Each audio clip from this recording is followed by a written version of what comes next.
Citoyennes, citoyens, chers amis, chers camarades de la Fédération francophone de débat, bienvenue à la finale de la Coupe de France 2024.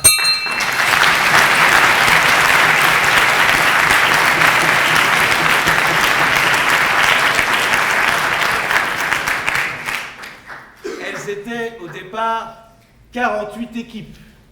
Cette année, c'est la plus grande coupe de l'histoire de la Fédération francophone de débat et par conséquent, je peux le dire, la plus grande coupe de l'histoire de France.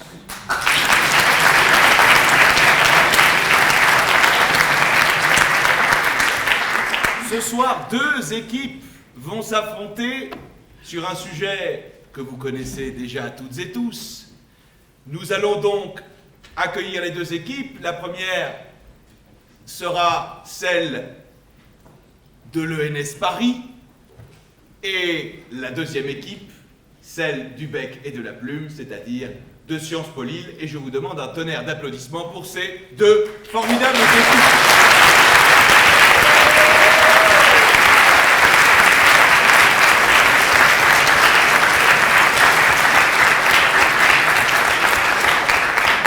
L'ENS Paris sera donc le gouvernement et aura pour Premier ministre le président de cette association, qui n'est autre que notre sapologue en chef, j'ai nommé Valentin Oplat.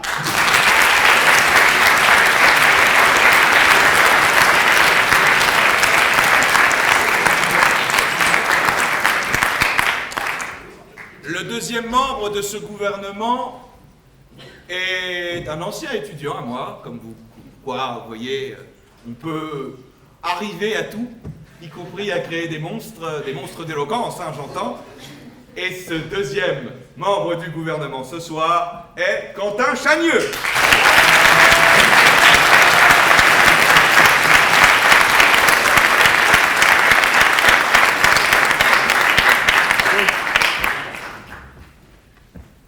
La troisième personne de ce gouvernement est aussi une historique des concours de la Fédération francophone de débat, puisqu'elle a commencé à l'époque au lycée. Elle poursuit maintenant ses brillantes études à l'École normale supérieure. Ce n'est un secret pour personne.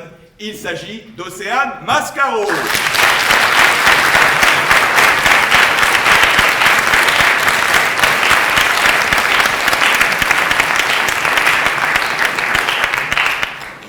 Le quatrième membre, le secrétaire général de ce gouvernement et rapporteur du projet de ce soir, a été aussi président du club de l'ENS. Il s'agit de Lucas Persson.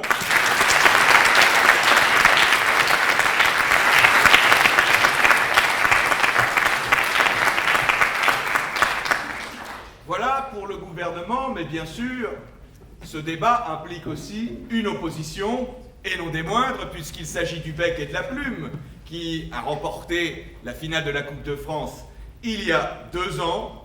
Le premier membre de cette opposition, le chef de cette opposition ce soir, sera l'éminent Morin Pasqualini.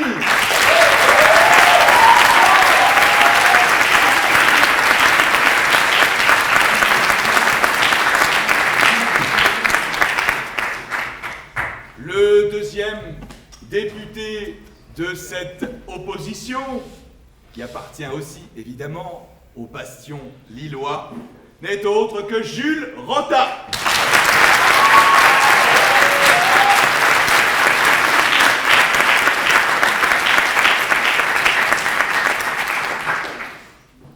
Elle a réussi à amener son équipe à la finale de la Coupe de débat du Nord, que nous avons jugé il y a peu. La troisième députée de cette opposition est Margot Piel-Mattei.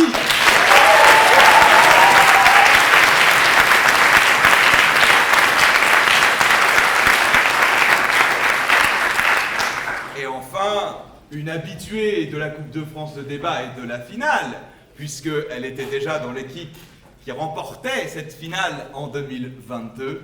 Il s'agit de Lou Engel.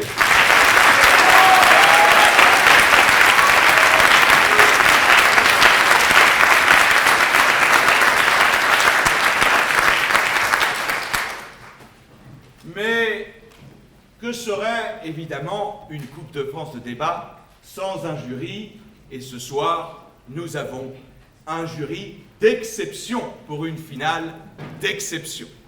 Premier membre de ce jury est professeur de sciences politiques à l'université Paris 8 Vincennes-Saint-Denis, historienne et politiste. J'ai nommé Vanessa Codaccioni.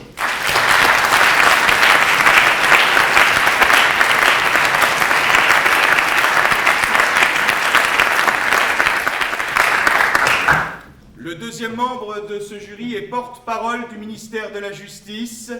Il s'agit de Cédric Logelin.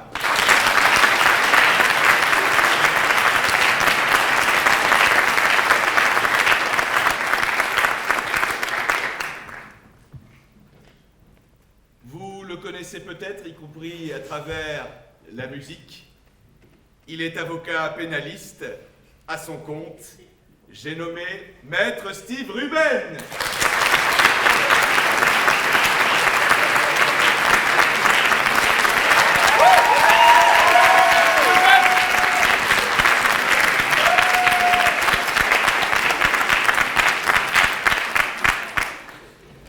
Elle est contrôleur général des lieux de privation de liberté depuis 2020, journaliste de profession spécialisée dans les affaires judiciaires, Madame Dominique Simoneau.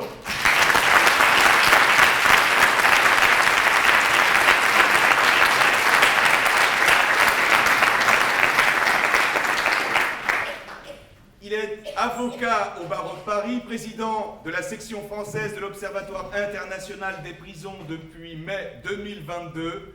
J'ai nommé Maître Mathieu Quinquis.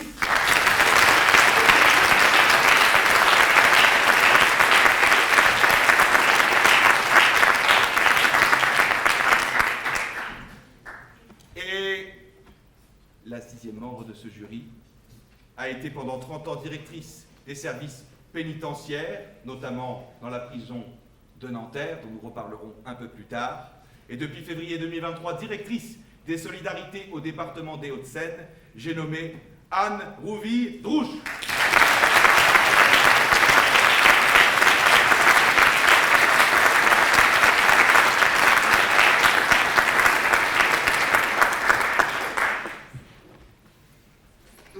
Chers amis, chers camarades, vous le savez, avant que de commencer cette finale, la finale est toujours un peu une grand-messe pour la Fédération francophone de débat. C'est toujours le moment un petit peu de faire le point sur l'année qui s'est écoulée. Et je dirais que cette année, la Fédération a pu connaître un fort développement. Un développement national, mais aussi international. Tout d'abord, j'aimerais préciser à l'échelle nationale, vous le savez peut-être, qu'il y a des fédérations régionales. Ce soir, l'une d'entre elles est représentée, puisque le bec et la plume, l'historique bastion lillois, est ici, et il est fort cette année d'être passé de 8 à 10 à 13 associations, et mérite pour cela un tonnerre d'applaudissements.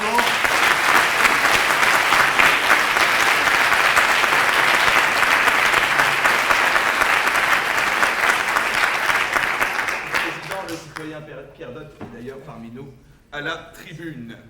Mais d'autres fédérations sont nées. La Fédération Royaume-Uni existait déjà et continue ses activités. La Fédération Grand Est continue de se développer. Mais cette année, une nouvelle fédération régionale est née, la Fédération francophone de débat Auvergne-Rhône-Alpes, qu'on appelle dans le jargon entre nous la Fédora.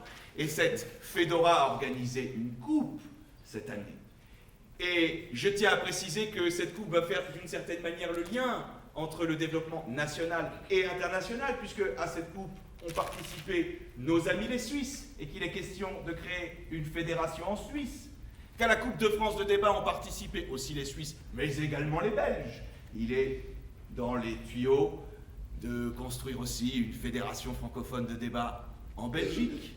Et si la présidente de la Fédération francophone de débat Auvergne-Rhône-Alpes n'est pas là ce soir, c'est parce qu'elle est actuellement au Sénégal pour juger un concours d'éloquence. Car oui, le développement international, ça n'est pas simplement limité à l'Europe. Vous le savez, les francophones sont 320 millions de locuteurs. La majorité de ces locuteurs ne sont pas européens, mais bien africains. D'autres sont sur le continent américain. Nous avons lié des contacts avec nos amis du Québec, avec nos amis de la Fédération haïtienne de débat. Cette année, nous avions un stagiaire pendant 2 mois qui venait du Togo, qui était le meilleur orateur Togo 2023. Et chaque année, nous recevrons le meilleur ou la meilleure oratrice Togo pour un stage à la Fédération francophone de débat, un moyen de découvrir la France à travers la FFD, ce qui ne gâche rien. Nous développons nos partenariats avec le Cameroun, avec d'autres pays africains francophones, et certains projets sont aussi en gestation. Nous espérons vous en reparler bientôt. J'aimerais vous dire un mot sur la Fédération francophone de débat. Vous connaissez notre maxime. On ne naît pas orateur, on ne naît pas oratrice, on le devient. On le devient à travers les formations que nous organisons à la Fédération francophone de débat, à travers nos compétitions de débat ou d'éloquence, à travers nos grands procès fictifs. Mais qu'est-ce que cela veut dire? On ne naît pas orateur, on ne naît pas oratrice, on le devient. Eh bien, cela veut dire que nous croyons, dur comme fer, à la perfectibilité de l'être humain, à sa possibilité de changer, de s'extraire de sa condition. On ne naît pas oratrice, on ne naît pas orateur, on le devient. C'est le sapere aude, c'est le ose savoir, oser. Ce mot renferme toute la politique de la révolution pédagogique que nous appelons de nos voeux.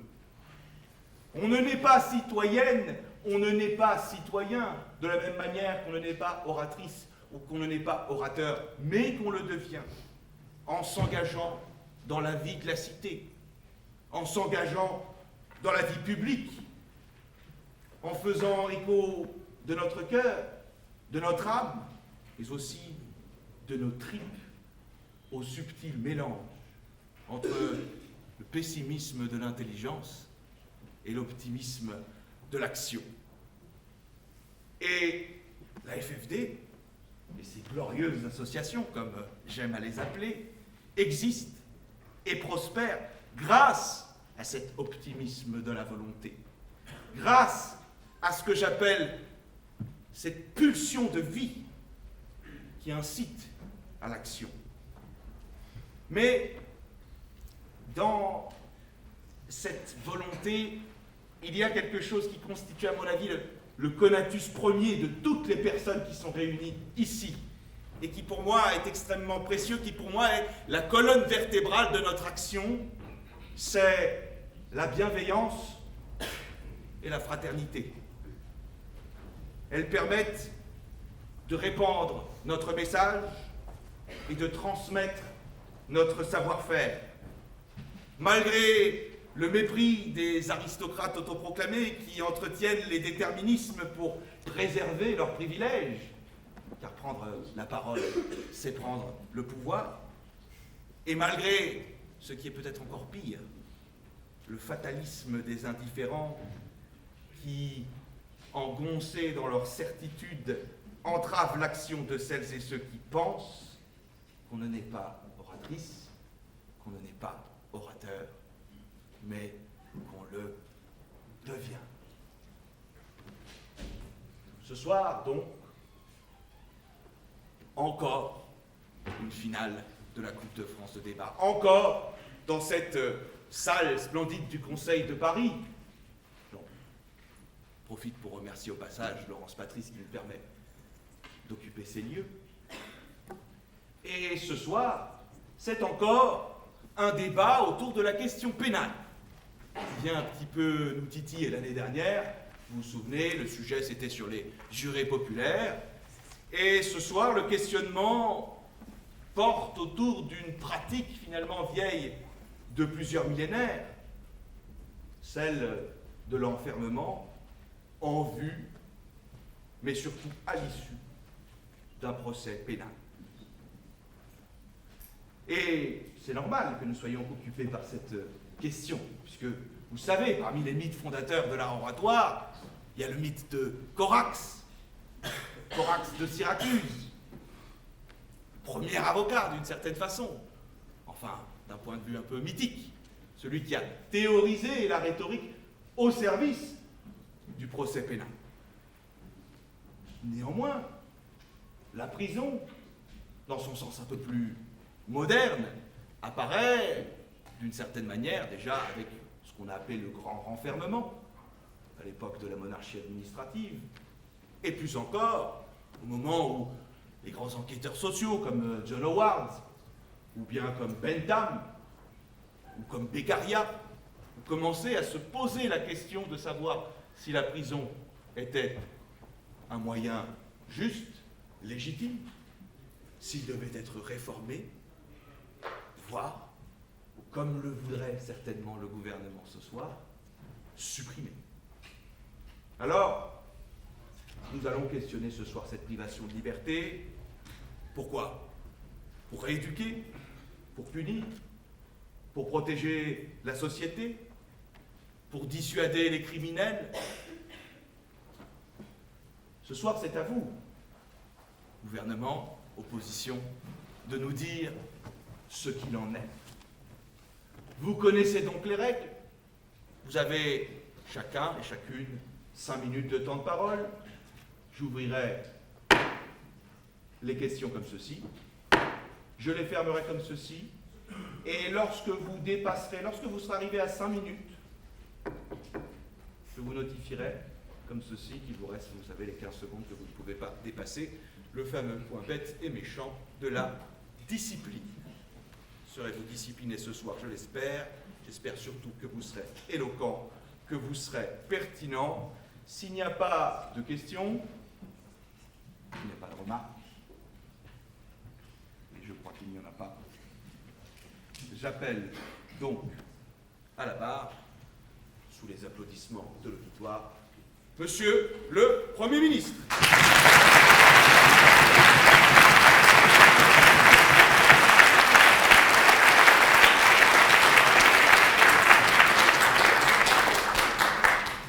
Monsieur le Premier ministre Oplat, vous avez la parole. Chère Assemblée, cher jury, opposition, amis du gouvernement, camarade Xavier dans les tribunes ce soir, j'ai quelque chose à vous avouer. Je sors de prison. Je suis un ex-tolard. Quelle a été votre première pensée? J'entends ce silence gêné. Vous n'avez peut-être plus confiance en moi. Vous pensez peut-être que je suis violent. Vous ne me laisseriez pas fréquenter votre fille. Vous ne voyez maintenant de moi que la balafre qu'a laissée sur ma joue la prison. À cette pensée, nous sommes bien d'accord. Cette prison, c'est bien fait, vous n'y croyez pas. Cette prison où le taux de suicide est 7 fois plus élevé que dans le reste de la population.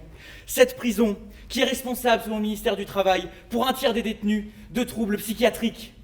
Vous ne croyez pas à cette prison. Comme nous, vous pensez qu'il faut la supprimer. Les prisons sont les établissements dans lesquels on enferme les gens qui sont condamnés à une peine de privation de liberté ou qui sont en instance de jugement.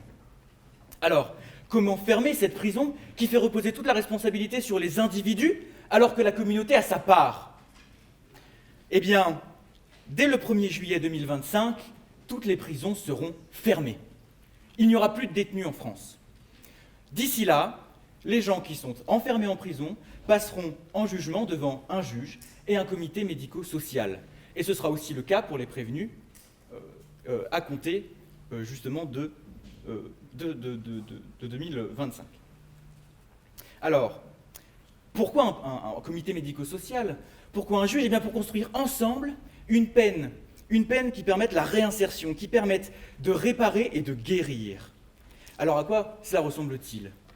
Eh bien, dans le cas général, les condamnés auront effectué des travaux d'intérêt général qui seront rémunérés, afin de réparer le tort qu'ils ont causé à la société. Ils pourront, si nécessaire, suivre une thérapie et devront s'impliquer dans des ateliers de réinsertion. Ateliers qui seront tenus par des bénévoles afin que la communauté réintègre ces gens. Quant aux mineurs, ils continueront à aller à l'école, mais ils auront un suivi scolaire renforcé. Si l'environnement de la personne qui est condamnée pousse au crime, ou que cette personne peut blesser son environnement, par exemple dans le cas des gens condamnés pour violence conjugale, ces personnes seront retirées de cet environnement et iront habiter dans une autre région. L'État leur fournira ce logement.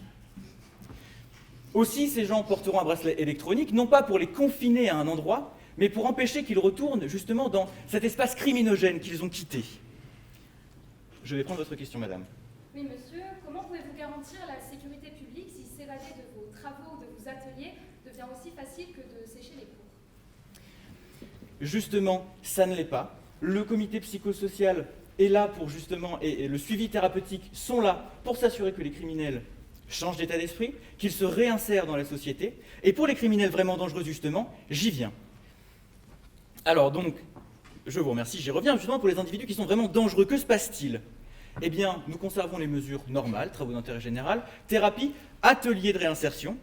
Ces personnes portent aussi un bracelet électronique pour connaître leur localisation à tout instant et elles sont suivies dès qu'elles quittent leur domicile de 2 officiers de police, justement pour s'assurer qu'il n'est pas aussi facile de s'échapper que de sécher les cours, je vous rassure. Que se passe-t-il en cas de récidive ou de non-participation à ces ateliers? L'État ponctionnera de l'argent du salaire ou ponctionnera des biens et la durée du plan, qui est la durée déterminée par le juge et le comité, pourra être allongée. En revanche, en cas de bonne conduite, les condamnés pourront tout à fait bénéficier d'avancement et pourquoi pas d'un meilleur salaire pour leur travail. Pour vous prouver le bien fondé de cette mesure et sa nécessité, je vous montrerai d'abord que la prison est une école du crime. Elle ne remplit pas son office. Monsieur Quentin, le ministre de la Santé, vous montrera que c'est un lieu qui ne respecte aucunement les droits humains. Enfin, la 3e députée, Océane, vous rappellera qu'il s'agit là d'une peine inutile face aux peines alternatives qui existent déjà. J'en viens donc à cette école du crime. Oui, il s'agit d'une école du crime, puisque quand on va en prison, assez souvent, on démarre dans un milieu qui n'est pas favorisé. On démarre avec des horizons qui sont très restreints. J'en veux pour preuve que 65% des détenus aujourd'hui ont un niveau scolaire équivalent au collège. Alors on va en prison après avoir volé un scooter. Dans cette prison, on est enfermé, on est exclu de la société, on apprend qu'on est un criminel et l'horizon se réduit. Et l'on ne peut être plus que ça, un criminel. Et on y rencontre des professionnels du crime qui vous apprennent comment effectuer ces crimes. Alors quand on ressort, on pense qu'on ne peut être qu'un criminel et on recommence. C'est pour cela que 40% des condamnés en 2019, selon l'INSEE, sont des récidivistes. Ils commettent des crimes plus graves. Notre projet tend la main à ces personnes et les réintègre dans la société. Il brise cette carrière de prisonnier. La démocratie se reconnaît à comment elle traite ceux qu'elle condamne. Aidez-nous à faire de cette nation une république libre, humaine, émancipatrice. Supprimons les prisons!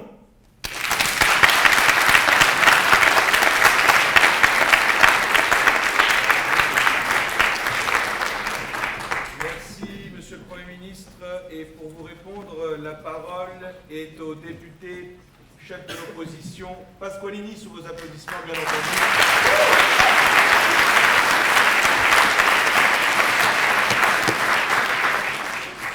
Député, vous avez la parole.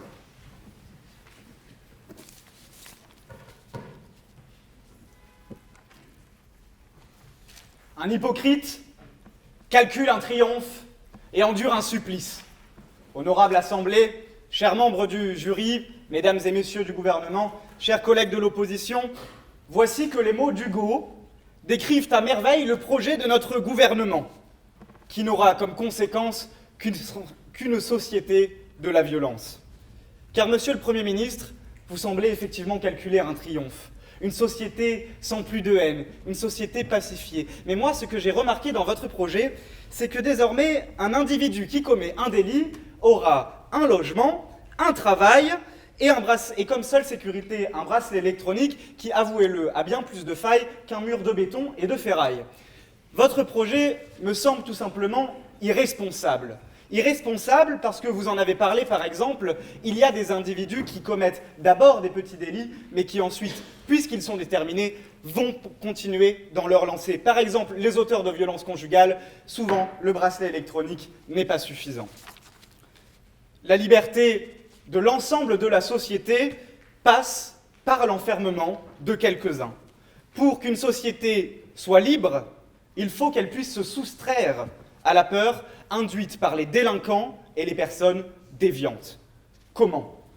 Comment garantir ce besoin indispensable à la société ? Et jusqu'alors, il existait 2 solutions. La peine de mort d'un côté, qui va à l'encontre de tous les droits humains, et de l'autre, la prison, efficace, car elle sanctionne, elle apprend, et elle écarte le danger efficacement de la société. Pour vous convaincre du caractère profondément néfaste et inutile de cette réforme, nous développerons 3 arguments. Mais avant ça, je vais prendre d'autres questions. Le tueur en série et violeur multirécidiviste Michel Fourniret a fait un passage en prison avant de commettre la plupart de ses crimes. Quel bénéfice a-t-il tiré de cette prison ? Sans doute n'y est-il pas resté assez longtemps.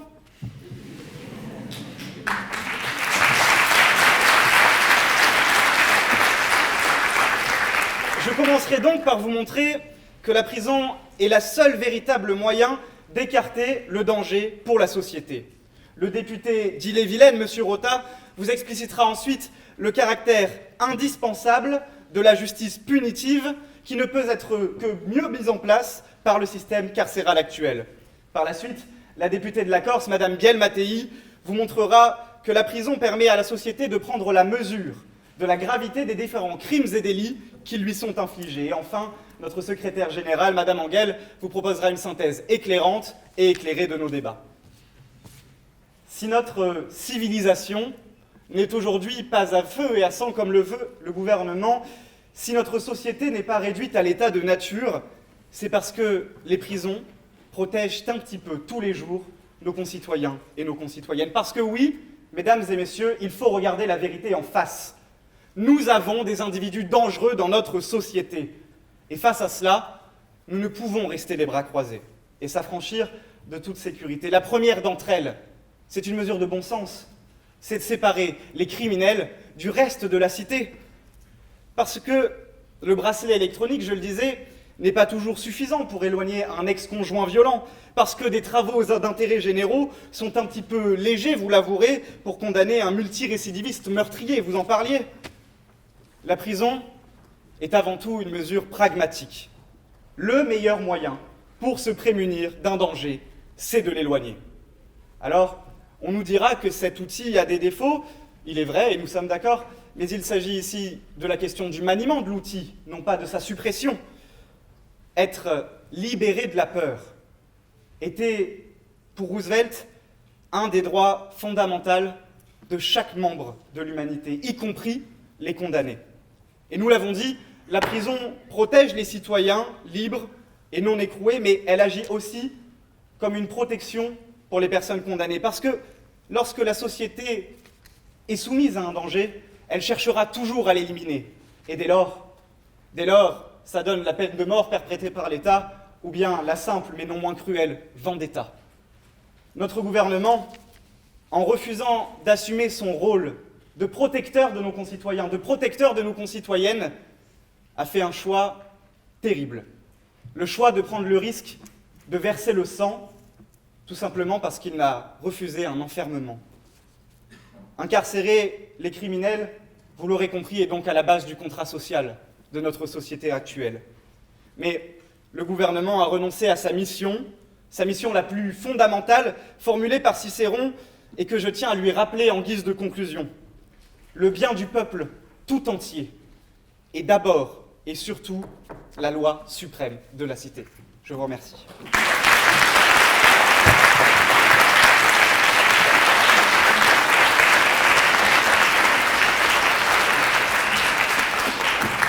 Salus populi lex suprema est.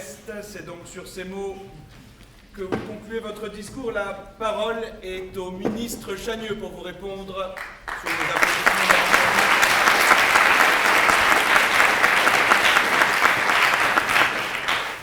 Monsieur le ministre, vous avez la parole.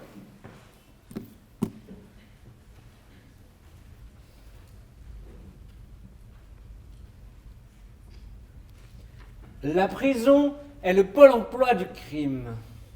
Chère opposition, vous ne le saviez pas, mais Michel Fourniret a rencontré sa complice en prison. En prison, ils ont élaboré leur plan pour massacrer des gens. En prison, ils ont prévu minutieusement chacun des détails de leur plan, chacun des détails macabres qui ont amené à la mort de nombreuses personnes. La cruauté envers les détenus est la marque des lâches. Cher jury, Eugène Proto, ici même, il y a 153 ans, nous rappelait que le courage est le prix de la dignité. Et ce courage, nous l'avons pris. Car le droit à une vie humaine et digne est un droit fondamental. Et aujourd'hui, ce droit est fondamentalement bafoué. C'est pourquoi je vous montrerai qu'actuellement, les conditions de vie dans les prisons sont inhumaines. Puis je vous montrerai que dans ces prisons, même si vous les rendiez meilleures, merveilleuses, comme ce dont vous a parlé l'opposition, même si vous en faisiez une cage dorée, ces conditions resteraient insoutenables, resteraient cruelles. Les prisons sont actuellement vétustes et surpeuplées. Madame la contrôleure générale des lieux de privation de liberté, dans votre très récent rapport, vous nous avez décrit les conditions de vie des prisonniers. Insalubrité et hygiène défaillante, absence d'intimité entre les individus générant des violences et des tensions. La liste des traitements inhumains et dégradants infligés aux condamnés est si longue qu'elle prend plusieurs centaines de pages de sévices. Je vais prendre votre question. Vous voulez supprimer des prisons surpeuplées et vétustes? Pourquoi ne pas aller au bout et supprimer les hôpitaux avec? Ce n'est pas le sujet de notre mesure, et nous, ce que nous souhaitons, c'est comme l'a dit Hugo, nous souhaitons ouvrir une école pour fermer les prisons. La maison d'arrêt de La Roche-sur-Yon a un taux d'occupation de 241%. Chaque détenu a seulement 2 mètres carrés pour survivre. Qui, parmi nous, pourrait survivre dans 2 mètres carrés mentalement et physiquement? Les toilettes dans les prisons, quand il y en a, ces toilettes ne sont pas assez nombreuses. Et ces toilettes, quand il y en a et qu'elles sont assez nombreuses, se situent à quelques centimètres du lit des détenus, quand ils ont un lit. Nous n'avons pas aboli la peine de mort pour que des êtres humains dorment à côté de leurs excréments. Je viens de vous montrer que les conditions de vie en prison sont actuellement inhumaines. Et je m'en vais vous montrer que même si ces conditions de vie étaient luxueuses, elles ne pourraient qu'être insoutenables. Que feriez-vous si toutes les portes de la salle étaient fermées, verrouillées? Que feriez-vous si vous restiez seul, ici, dans la salle du conseil? Le premier jour, vous profiteriez du confort de la salle du conseil, quelqu'un vous apporterait à manger, et vous dévoreriez du regard l'extérieur. Le deuxième jour, vous feriez les 100 pas. Le troisième jour, vos instincts primaires commenceraient à reprendre le dessus. Le quatrième jour, vous crierez de douleur. Le cinquième jour, vous briseriez un à un les meubles de cette pièce. Le dernier jour, vous seriez brisé. Car la prison brise irrémédiablement chaque personne qui met un pas. Et ces séquelles mentales sont irréparables et rendent impossible un retour de ces êtres humains dans la société. C'est la preuve que, quelles que soient les conditions d'enfermement, c'est l'enfermement en lui-même qui est terrible, qui cause la souffrance. C'est inhérent à la prison, c'est inhérent à la privation de la liberté de circuler, à l'enfermement d'une personne dans un lieu, que la souffrance. Dans les pays scandinaves, la plupart des personnes sont condamnées à des travaux d'intérêt général. Et ces travaux d'intérêt généraux ne causent que 2% de séquelles mentales. Alors que dans ces mêmes pays, où quelques personnes sont enfermées dans de magnifiques prisons spacieuses, les 2 tiers des détenus souffrent de séquelles mentales dues à leur enfermement. La prison cause l'anxiété cause la dépression des idées noires, et les idées noires poussent au suicide. La prison dégrade la santé mentale des détenus, ce qui dégrade leur situation de réinsertion. Comme le disait Angela Davis, la prison ne fait pas disparaître les problèmes sociaux, la prison fait disparaître les êtres humains.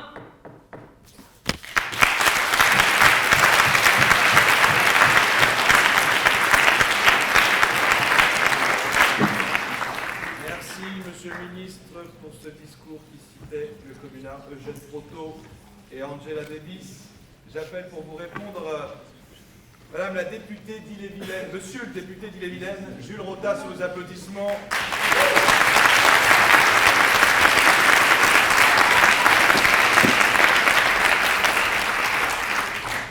Monsieur le député, vous avez la parole.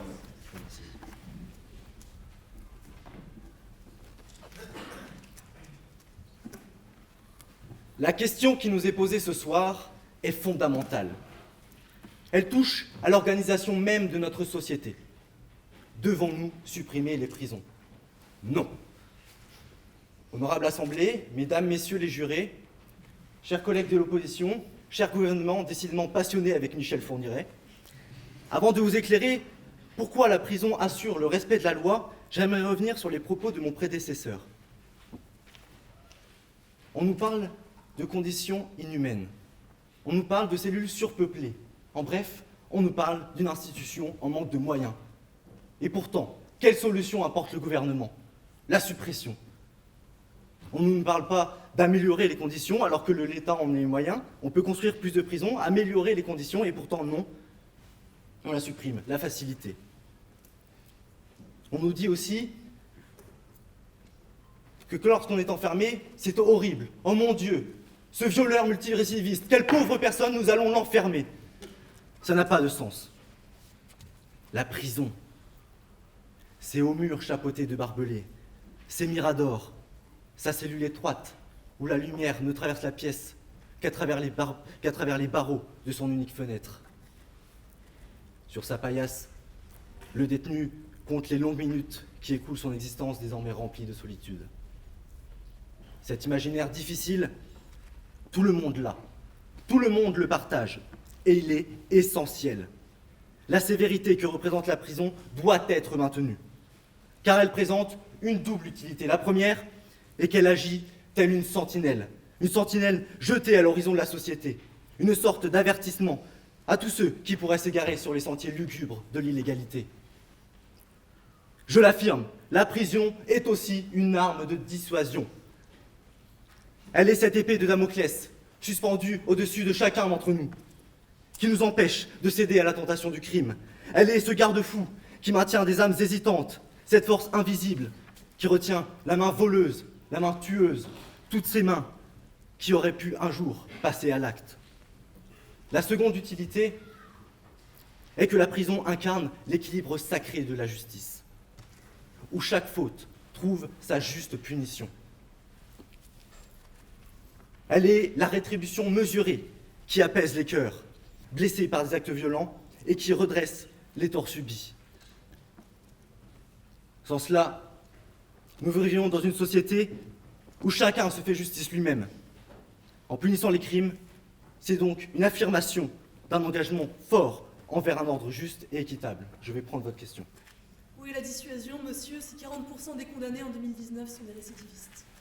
Eh bien, je vous répondrai que 60% ne le sont pas, donc la majorité ne récidive pas. Il a raison.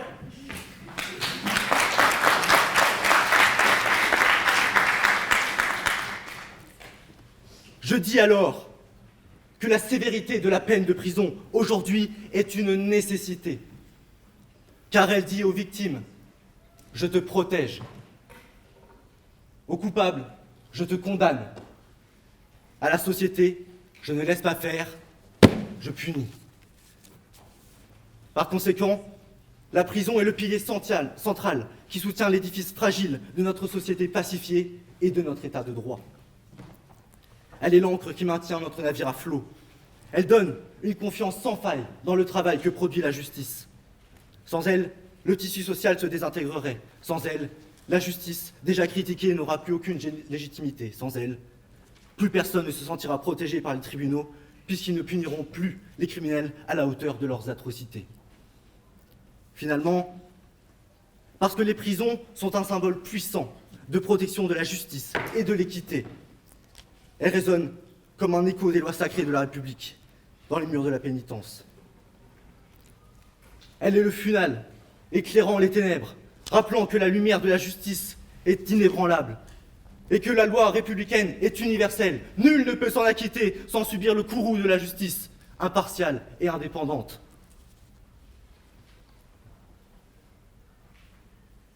Mesdames, Messieurs, pour paraphraser Churchill, je dirais que la prison est le pire des systèmes, à l'exception de tous les autres.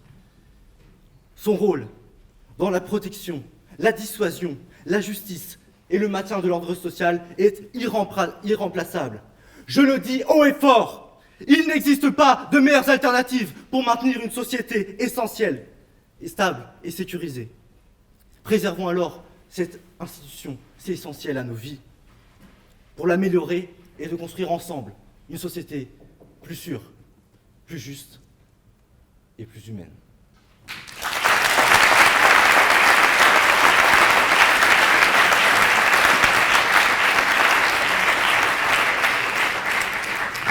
Société plus juste et plus humaine, est-ce que c'est le projet du gouvernement? Pour vous répondre, j'appelle à la barre Madame la ministre Mascaro sous vos applaudissements.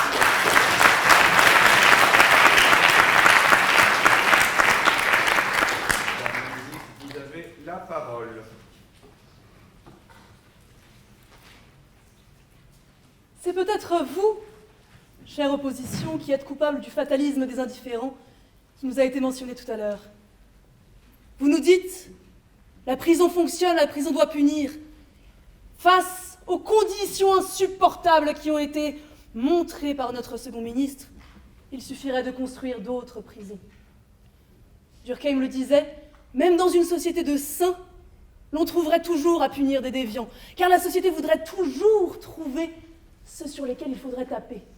Monsieur, le cœur de notre contrat social, ce n'est pas la prison, c'est au contraire la fraternité. C'est la possibilité de la fraternité, la possibilité de l'amendabilité humaine.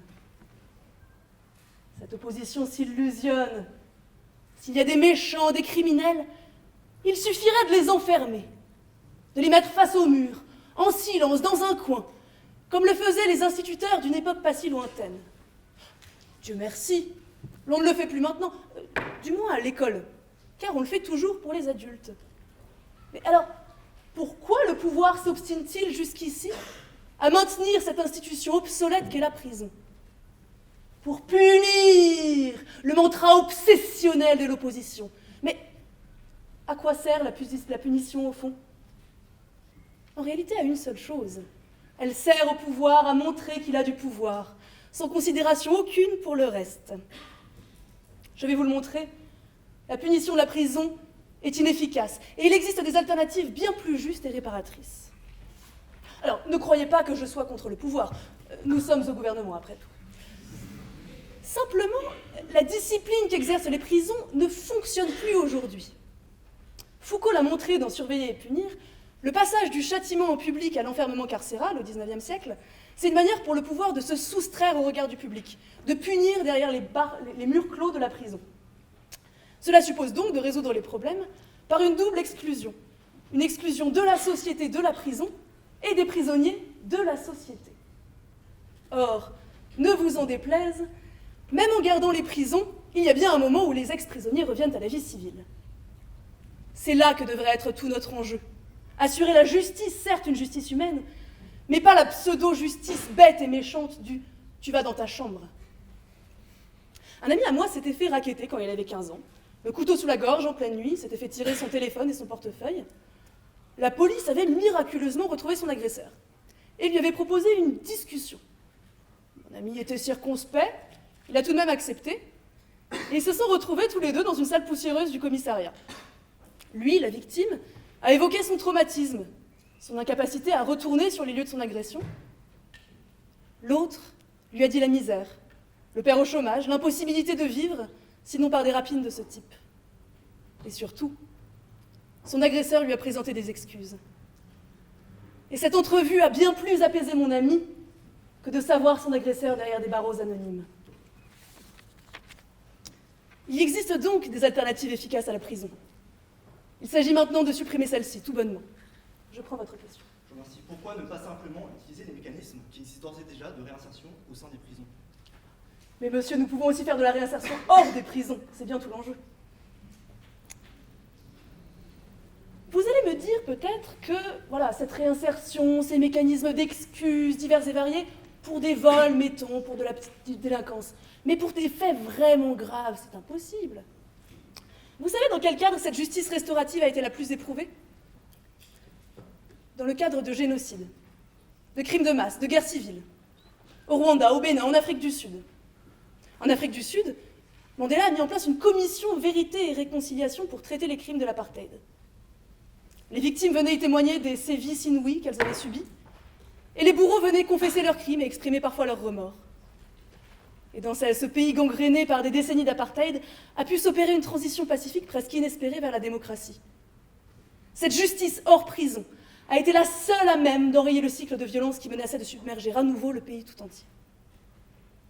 Notre proposition prend acte de ces expériences extracarcérales. Il est impossible d'œuvrer à reformer la cohésion du corps social, après un acte qui l'a perturbé, par une séparation encore plus grande. Contre une prison excluante, stigmatisante et inefficace, nous voulons réinsérer les condamnés comme des membres à part entière du corps social, hors des prisons. Quel meilleur moyen, en effet, sinon en leur permettant de faire société d'une autre manière, par le travail, par le contact avec d'autres environnements sociaux. Notre proposition répare aussi la société par des travaux d'intérêt général, par des peines intelligentes en rapport direct avec l'acte qu'elle sanctionne. Nous avons pensé à panser les plaies du corps social. Et surtout, notre proposition met fin à la naïveté insupportable qui fracture notre société en bons citoyens et criminels zoni. L'âme humaine est amendable, heureusement, le disais-je.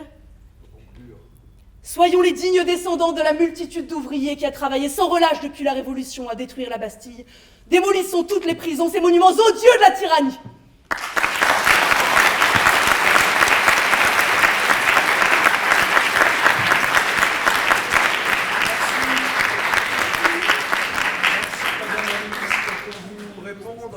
Répondre à ce discours très foucaldien, j'appelle à la barre Madame la députée de la Corse, Madame Biel Mabey.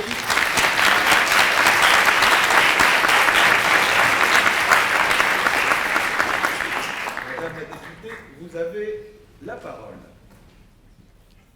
C'est dans les prisons que l'idée de liberté prend le plus de force. Honorable juré, auguste assemblée, très cher gouvernement et chère opposition, avant de donner raison à Cocteau, à qui j'ai emprunté ces mots, j'aimerais revenir sur vos propos, madame. Vous nous parlez d'une justice réparatrice qui est déjà mise en place dans des prisons, à une trop petite échelle, certes, mais qui est déjà mise en place. Ensuite, vous nous en parlez, mais je ne l'ai pas entendu. Dans le cadrage de votre Premier ministre, vous avez parlé de psychologue, pas de rencontre coupable-victime, qui pourtant aurait pu être une vraie bonne idée. C'est dommage.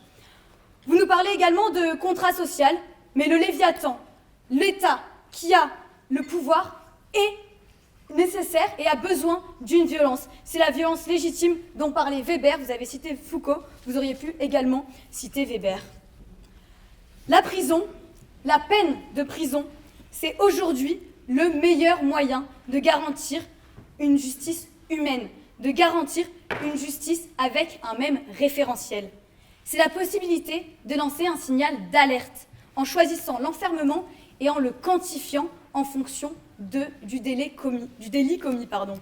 La prison est l'atout le plus puissant de notre justice. Un passage par la prison n'est pas anodin. Vous en avez fait, monsieur, le constat. Cela signifie la séparation avec les proches, la perte d'une certaine autonomie, des conditions de vie strictes, voire dégradantes quand il y a des accès et des abus, ainsi qu'une diminution et une perte des droits et libertés fondamentales. Cependant, c'est un mal nécessaire, car avoir dans son casier la case prison, c'est une réelle punition sociale qui permet d'éviter des abus. C'est par exemple ce maire, coupable de fraude fiscale, qui ne pourra plus se représenter en raison de son inéligibilité. C'est également cette mère de famille, victime de violences intrafamiliales, qui ne pourra pas garder la garde de son enfant. Cette réduction des droits, elle est couplée à la rencontre avec d'autres détenus qui permet une évolution de la personne inculpée, de la personne sous écrou, car cela amène à une véritable prise de conscience. Je verrai toujours vos visages. Voilà la phrase qui doit habiter les futurs prisonniers lorsqu'ils sortiront de prison. En effet, Je verrai toujours vos visages, cela va éviter la récidive, et cela est permis par la prison. Je vais détailler, mais d'abord, je vais prendre votre question. En quoi la réduction des droits que vous semblez proposer comme une sorte de projet alternatif nécessite-t-elle obligatoirement l'existence d'une prison?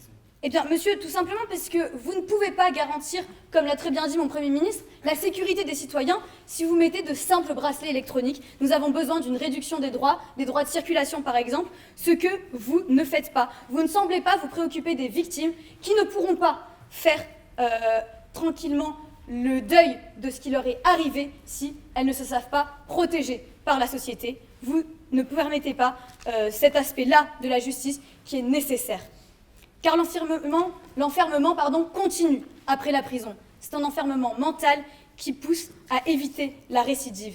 Car la prison est un lieu symbolique, un lieu qui est nécessairement violent, mais qui permet une légitimation de la privation de liberté en raison du délit commis. Car les détenus savent pourquoi ils sont dans ce lieu, ils savent qu'ils ont franchi la ligne rouge de l'illégalité. Ils savent qu'ils ont nui à autrui et à la société. Cette prise de conscience du détenu, elle est nécessaire et elle touche également la société plus globalement. La peine de prison, c'est une espèce d'échelle de Richter de la gravité d'un acte et il permet ainsi un tsunami de prise de conscience dans la société tout entière. La sanction, la peine de prison, elle envoie 3 messages. Le premier aux victimes, vous êtes reconnus, vous êtes légitimes, ce qui vous est arrivé n'est pas normal. Le deuxième, aux prisonniers. Vous n'en avez pas parlé, mais la prison, c'est également des lieux de formation, des lieux de reprise d'études, des lieux de réinsertion pour éviter la récidive. La troisième, enfin, à la société tout entière, que les actes qui sont condamnés sont des actes inacceptables, qui ne peuvent pas être tolérés. La peine de prison, plus ou moins importante, permet de faire varier le référentiel commun de l'acceptable. La justice n'est pas un robot aveugle qui exécute des peines planchées. La peine reflète le crime. La prison est un symbole de désapprobation sociale légale reconnue par tous et de tous. Elle condamne les comportements déviants, elle permet d'expliciter les limites de l'acceptable et de quantifier l'inacceptable. Cela peut permettre donc de répondre à cet inacceptable, car on ne peut pas soigner un mal que l'on ne nomme pas. La prison, ce sera l'enfermement qui libère notre société. Si on la supprime, c'est l'ordre social tout entier de notre société qui prendra perpétuité.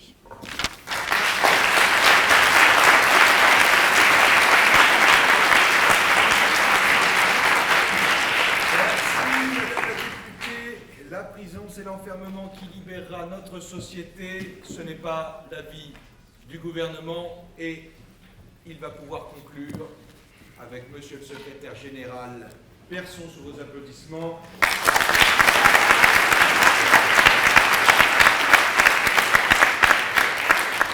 Vous avez la parole. Un homme qui prive un autre homme de sa liberté est lui-même un prisonnier. Prisonnier de la haine, des préjugés et de l'étroitesse d'esprit. Le prisonnier politique Nelson Mandela affirma ainsi que la prison n'est pas un système viable pour punir les peines. Prisonnier de la haine, pourquoi? Parce qu'en prétendant protéger l'ensemble d'une société, on exclut certains individus. Prisonniers des préjugés parce qu'on les assigne à un seul acte. On leur dit, vous avez commis ça, pendant 10 ans, pendant 20 ans, vous serez ça. Et préjugé Dieu surtout de son étroitesse d'esprit, c'est ce qu'a montré le gouvernement, qui refuse de voir ou de comprendre la possibilité, l'opposition, de peines alternatives. Qui refuse, je ne sais pas si c'est de la malhonnêteté, de la mauvaise foi ou un autre problème, mais qui refuse de sentir et de comprendre dans notre projet que la plupart des choses prévues par des peines judiciaires sont tout à fait possibles autrement. Ce gouvernement nous a lui-même mis dans une forme de cette opposition, je vais y arriver, de dichotomie entre d'un côté des irresponsables et de l'autre des responsables. Je vous le dirai, membres du jury, les irresponsables, ils sont à ma droite, à votre gauche. Car il nous dit qu'il faut protéger la société du crime, mais ils oublient que la cause du crime, c'est d'abord l'exclusion. Il faut protéger en excluant, alors qu'en fait, le crime existe parce qu'il y a d'abord de l'exclusion. On connaît l'adage « Dieu se rit de ceux qui déplorent les effets dont ils chérissent les causes ». En disant au criminel « Va loin, très loin, je ne veux plus te voir ». Tu n'es plus membre de la société. On court un risque fondamental, celui que celui-ci imprime ce message, je ne suis plus membre de la société, et qu'à sa sortie, car dans le statu quo, on se finit toujours par sortir de prison, ils se disent, je ne suis plus membre de la société, je vais donc faire n'importe quoi. En fait, ce gouvernement cauchemarde. Ce gouvernement cauchemarde en se fondant sur la possibilité que les crimes qui sont commis aujourd'hui soient commis partout, sur tout le monde, en oubliant qu'en réinsérant dès les premiers signes de criminalité des personnes, en leur remettant dans l'engrenage social, on fait baisser la criminalité totale. Alors, mon gouvernement, de son côté, nous a expliqué, au contraire, que le gouvernement est une école du crime, où nos co-détenus sont nos professeurs. Valentin nous a expliqué qu'on rentre pour un vol de scooter, qu'on en ressort trafiquant de drogue, qu'on y revient, et qu'on en ressort en potentiellement tuant quelqu'un. Deuxièmement, Quentin nous a montré que la structure même de la prison va contre de la dignité humaine, et qu'à force de traiter les humains comme des animaux, ils ressortiront en ayant intériorisé cet état d'animalité. Et enfin, Océane nous a montré que la prison est une peine qui n'est ni juste ni utile, alors qu'il y a des peines alternatives que ce gouvernement, que cette opposition, refuse d'entendre. Vous avez une question, je crois. Monsieur, avec votre projet, où est la justice quand certains pourront purger leur peine dans leur villa avec un simple bracelet électronique, alors que d'autres seront en HLM? Eh bien, la justice est dans le fait que les personnes dans leur villa devront subir des travaux d'intérêt généraux qui les forceront à prendre conscience de ce qu'ils ont fait. Et que d'ailleurs, le HLM, je suis désolé, il n'y a aucune honte à vivre dans un HLM. Bien, je reviendrai rapidement sur le plan de l'opposition. Le plan de l'opposition se fonde sur un chef de l'opposition qui nous explique qu'il faut protéger. En oubliant que, comme je le disais en introduction, à force d'éloigner, on exclut. Il est impossible d'éloigner à l'infini. On ne va pas envoyer les prisonniers sur Mars, à ce que je sache. Donc ils finiront bien par revenir, et ils peuvent s'échapper de manière très violente, comme nous l'a montré un fait divers récent en Normandie, et que lorsqu'ils s'échappent, ça fait mal. Et que lorsqu'ils ressortent par le jeu des remises de peine, ça fait mal. Ça fait mal, pourquoi? Parce qu'on leur a dit, vous êtes rien. On a oublié de les remettre le petit pied à l'étrier de la société, de leur réexpliquer comment être de bons individus. Cette opposition fait semblant de nous dire, mais cela existe déjà en prison, oui, mais quelle réintégration est possible quand vous travaillez un petit peu, quand vous faites des ateliers à droite à gauche, et que vous n'êtes pas au quotidien en confrontation avec d'autres êtres humains? C'est ce que nous proposons. Par la liberté, nous sommes en confrontation avec d'autres êtres humains. Deuxièmement, la justice, avec une belle série d'affirmations jamais prouvées sur la dissuasion. Il n'y a pas de statistiques qui existent, et j'ai du mal à croire que la plupart des crimes commis sous le coup de la colère, la personne très en colère s'arrête et se dit « Attends, non, si je tue, là, peut-être que je vais faire 20 ans.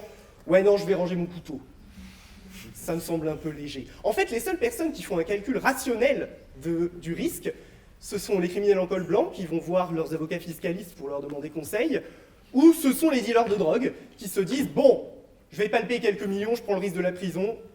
La balance des risques et des opportunités s'équilibre. » Et puis enfin, troisièmement, on a entendu cette espèce d'histoire d'échelle de gravité et des peines, comme si l'échelle des gravités et des peines ne pouvait pas exister en dehors de la prison. Si vous prenez 1 an ou 10 ans ou 2 jours de travaux d'intérêt généraux, c'est pas la même chose. Si vous prenez 10 € ou 50 000 € d'amende, ce n'est pas la même chose. Chers membres du jury, libérons-nous des œillères judiciaires et supprimons les prisons.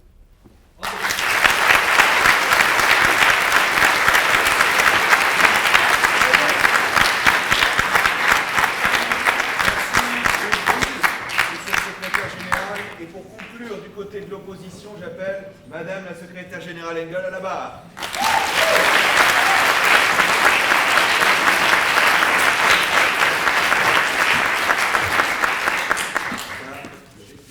Vous avez la parole.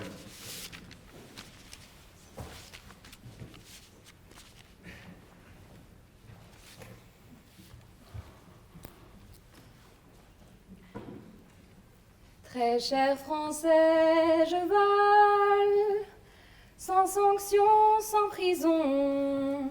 Je vole, je tue, je viole. Ce refrain de très mauvais goût, j'en conviens, n'est pas le mien, mais celui de Bonny et des Clyde du gouvernement. Un refrain sinistre, entonné par ces ministres qui murmurent à l'oreille des détenus « ô combien leurs méfaits sont superflus ». L'opposition vous l'a répété tout du long, mais vous ne l'avez pas écouté. On ne sacrifie pas la sécurité des Français. Mesdames, Messieurs, chers jurés, c'est pourtant avec un slogan accrocheur que le gouvernement nous avait approchés. Devenez ce self-made criminel dont vous avez toujours rêvé.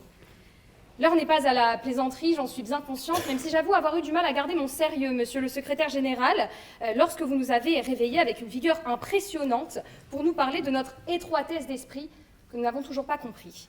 Échangeons nos places, puisque c'est ce que vous souhaitez. Nous sommes ravis, monsieur, par 4 fois vous nous y avez invités. Nous n'attendons que ça, et vous le savez.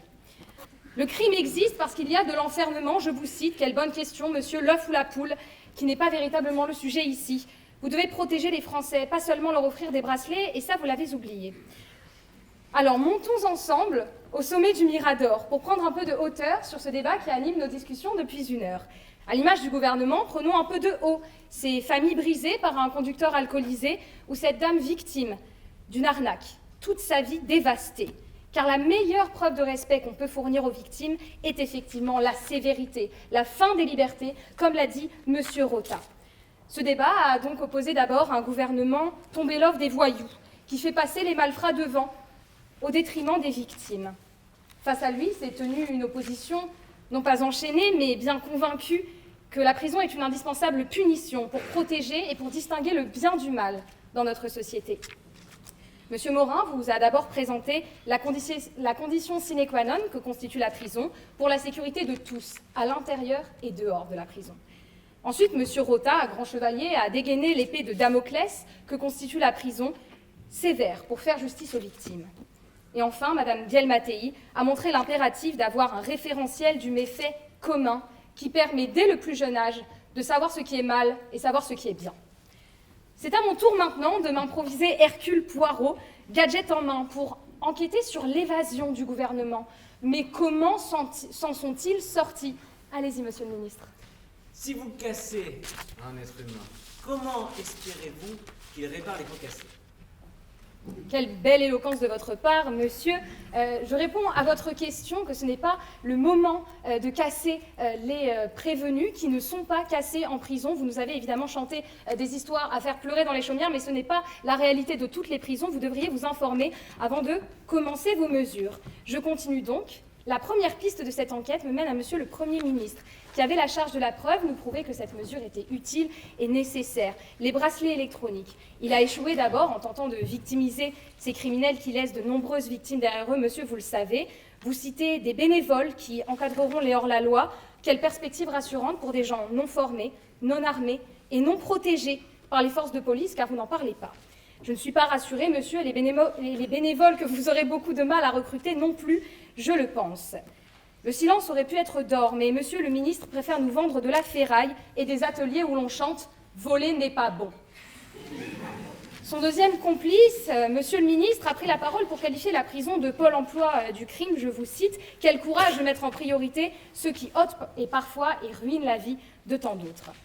Monsieur le ministre, je tiens à vous dire que votre liberté s'arrête là où commence celle des autres. Oui, vos droits sont restreints quand vous transgressez la loi. Vous êtes ensuite improvisé et plombier, architecte des toilettes de prison. Il est alarmant d'entendre le mot inhumain pour qualifier des cellules partagées. En internat, c'est pareil, monsieur. Merci de m'avoir rappelé, madame la troisième ministre, mes traumatismes d'enfant, aller au coin devant le rire de tous. Sachez que pour moi, ça marchait très bien. Une fois au coin, on n'entendait plus de la semaine. Peut-être que vos instituteurs étaient trop indulgents. Qui sait?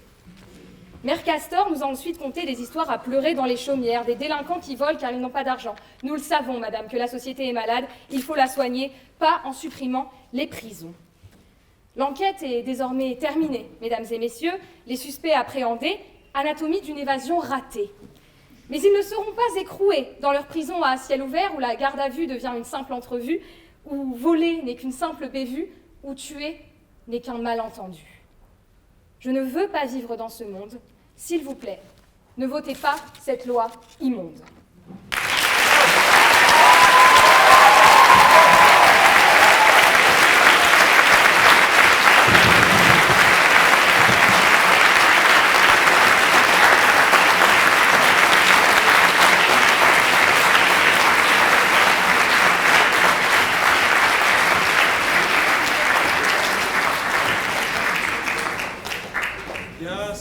Citoyens, chers camarades de la Fédération francophone de débat, vous le savez, ce débat est terminé, mais vous savez aussi qu'il y a une tradition à la Fédération francophone de débat, une tradition qui vient affirmer certes que le débat est agonistique, mais que la réconciliation est possible, ou du moins acter le fait que nous ne sommes pas d'accord.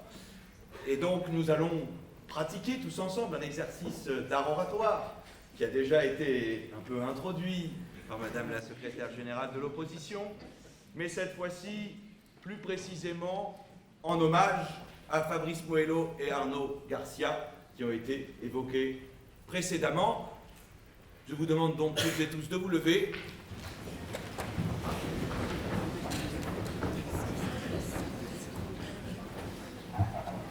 Et d'entonner en chœur la Marseillaise. Allons enfants de la patrie, le jour de gloire est arrivé. Contre nous de la tyrannie, l'étendard sanglant élevé, l'étendard sanglant élevé. Entendez-vous dans les campagnes mugir ces féroces soldats? Ils viennent jusque dans nos bras, égorger nos fils et nos compagnes. Aux armes, citoyens, formez vos bataillons, marchons, marchons, qu'un sang impur abreuve nos sillons.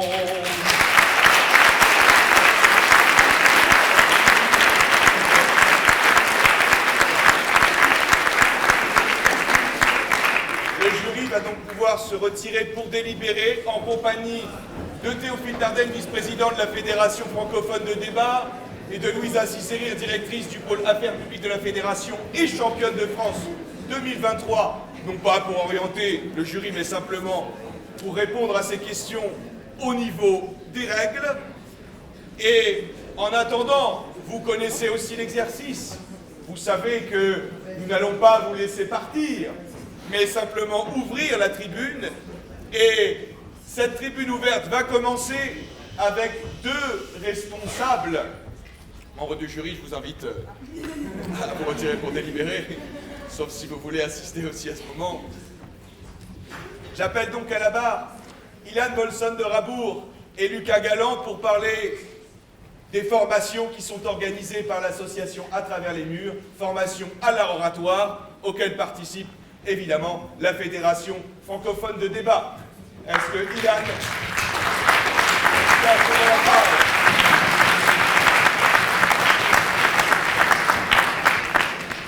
Citoyens, vous avez la parole.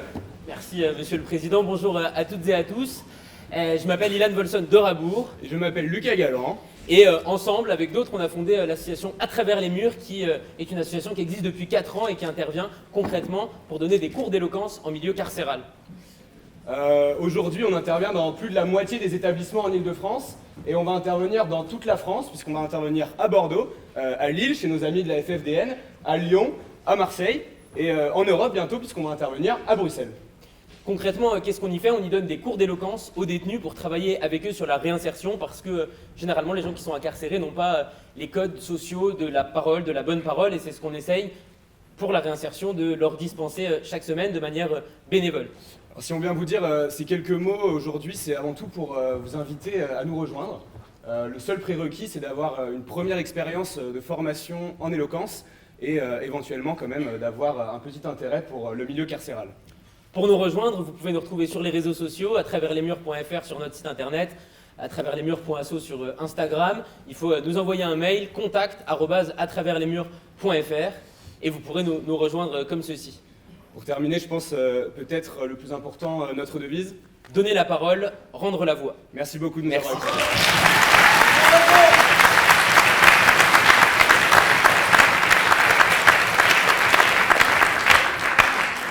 Et maintenant, vous connaissez connaissez l'exercice, la tribune est ouverte.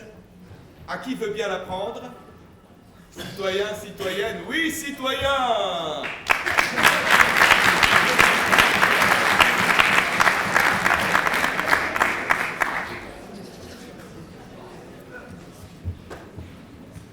Tu as donc la possibilité de nous dire ton opinion. Tout citoyen ou toute citoyenne qui va à la tribune doit dire son nom à la tribune. Cher auditoire, j'ai pour prénom Yanis, pour nom de famille Mexer. Écoutez, je viens ici pour faire un peu de réclame, mais avant tout, vu que l'exercice s'y prête, je viens aussi, et bien quand même pour féliciter chacun et chacune. D'abord, les deux équipes, bravo à vous. La finale de cette coupe universitaire touche à sa fin. Elle touche à sa fin et ouvre une porte, celle de la finale de la coupe de débat lycéenne qui se produira le 10 juin à l'Assemblée nationale et durant laquelle vous aurez peut-être le plaisir, en tout cas je l'espère, de m'écouter radoter. Cher auditoire, je viens également pour vous informer d'une chose. Le 18 juin, dans une scène théâtrale, au Plateau Sauvage, dans le 20e arrondissement, se produira un spectacle d'art oratoire, qui s'appelle l'Appel, l'Appel du 18 juin, où vous aurez l'occasion de voir monter sur scène 8 personnes, sur des sujets totalement différents, intrigants, passionnants, et qui, bien sûr, faudront le voir. Alors n'hésitez pas, les inscriptions ne sont pas encore ouvertes, mais elles vous le sont quand même un peu. N'hésitez pas donc à vous y inscrire. De cette finale, je garde quand même certaines phrases. Certaines phrases comme celles qui ont été d'abord prononcées par l'opposition. Oui, voler n'est pas bon, mais surtout une seule chose, et c'est bel et bien la devise de cette fédération, c'est-à-dire on ne naît pas orateur, on le devient. Alors, là-dessus, j'aimerais finir sur quelques mots de Jaurès qui, pour moi en tout cas, font énormément sens. Lui qui disait à la tribune de l'Assemblée nationale cette chose. La liberté, c'est l'enfant de la classe ouvrière, né sur un gravat de misère et de mine chétive encore, mais qui porte en soi une incomparable vitalité secrète et dont le regard de flamme appelle la liberté d'un monde nouveau. Chers camarades, on se retrouvera le 10 juin, peut-être le 18 juin. Bonne soirée à vous.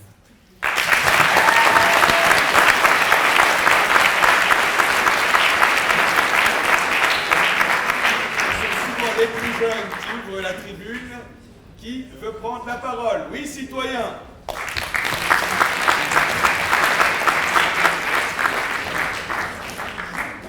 Tout citoyen doit préciser son nom et, si c'est le cas, son club aussi. Alors bonjour à tous, je m'appelle Arthur Boutini, je suis membre de Révolte-toi Descartes, une association donc de Paris 5. Et ce soir, je n'ai pas envie d'être trop piquant ou trop amer, comme ma cravate peut l'être peut-être pour vos yeux, hein. Mais au gouvernement, je me suis cru au sein de mon diocèse. C'est le pardon. On vous pardonne, vous avez commis un meurtre, vous avez commis un viol, et vous vous excusez et vous êtes pardonné. Alors, évidemment, c'est une vision bien utopiste. J'apprécie cette idée assez chrétienne, mais le pardon ne vient qu'après, évidemment, l'expiation des péchés. Alors, où en est la peine? Où est-elle? Mais plus que cela, j'aimerais inviter aujourd'hui une très grande amie à moi, Feriel Matlouti, pour vous présenter une association qui a beaucoup d'importance pour nous, notre association Parole d'avenir. Alors, sous un tonnerre d'applaudissements, Feriel Matlouti.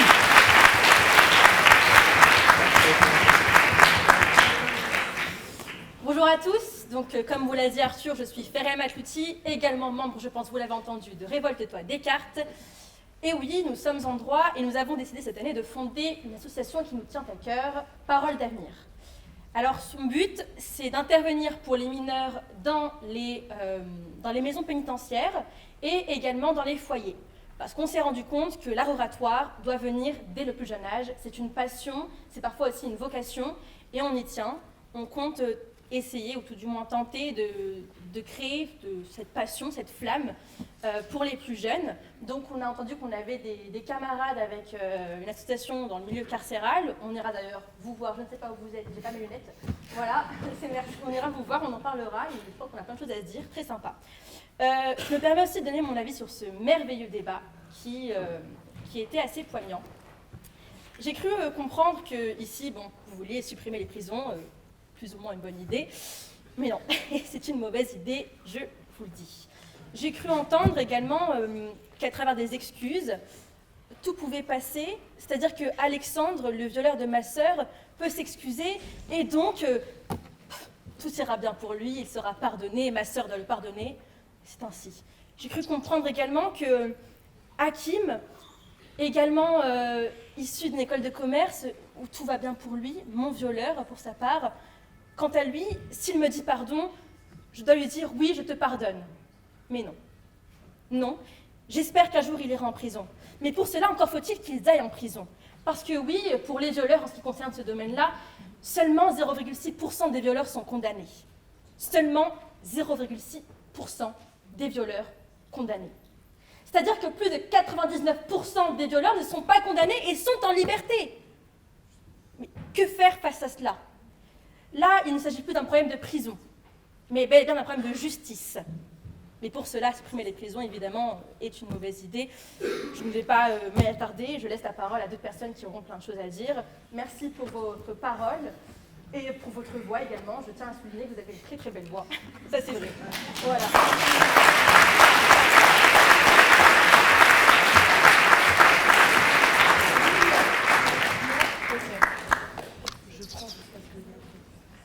Bien, citoyenne, tu as la parole. Tous les applaudissements de la salle.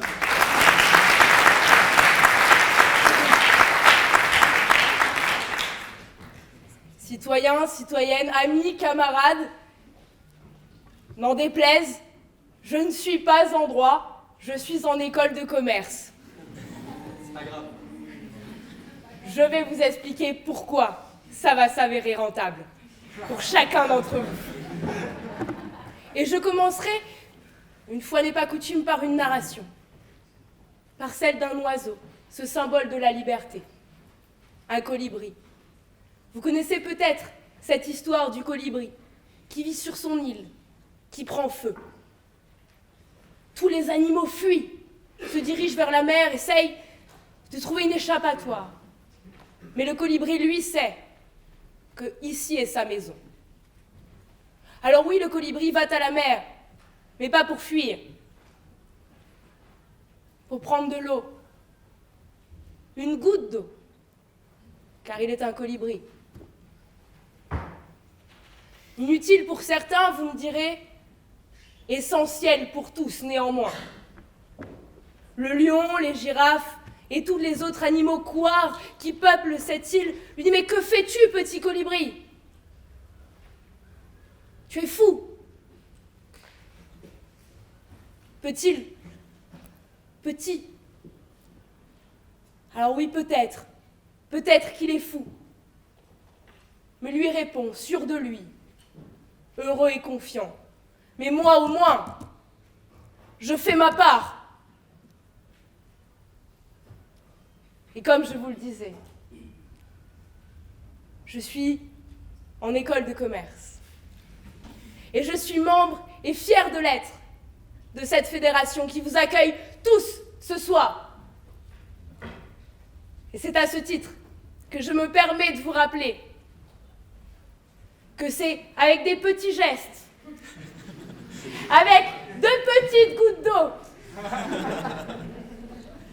de petits dons, qu'on fait de gros événements. Je vous rappelle également que nous sommes en France, que vous aimiez notre gouvernement ou que vous le réprouviez, peu importe, vous payez des impôts. Alors, mesdames et messieurs, aujourd'hui, que vous en payez ou que vous n'en payez pas, tout d'abord, sachez une chose, un reçu fiscal est valable 5 ans. Ensuite, il est simple, aujourd'hui, avec de petits outils que vous avez tous dans les poches, petits smartphones, de contribuer à quelque chose de beaucoup plus grand. Et également, que si vous voulez reprendre le contrôle, avoir le choix sur ce que vous faites de vos impôts, sur ce que vous faites de votre argent et du fruit de votre labeur, eh bien, mes amis, donnez donc à la Fédération francophone de débat, car vous serez...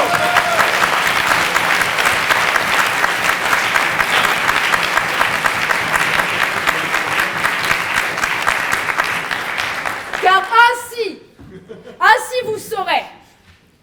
Et car on peut finir sans une magnifique citation. Et là, je me retire de mon cadre de membre de la Fédération et ne parle qu'en mon nom, pour citer un homme que moi, j'admire. Cet homme, c'est Karl Marx.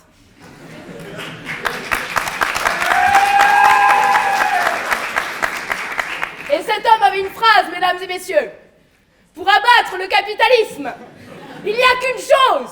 L'impôt, l'impôt, l'impôt.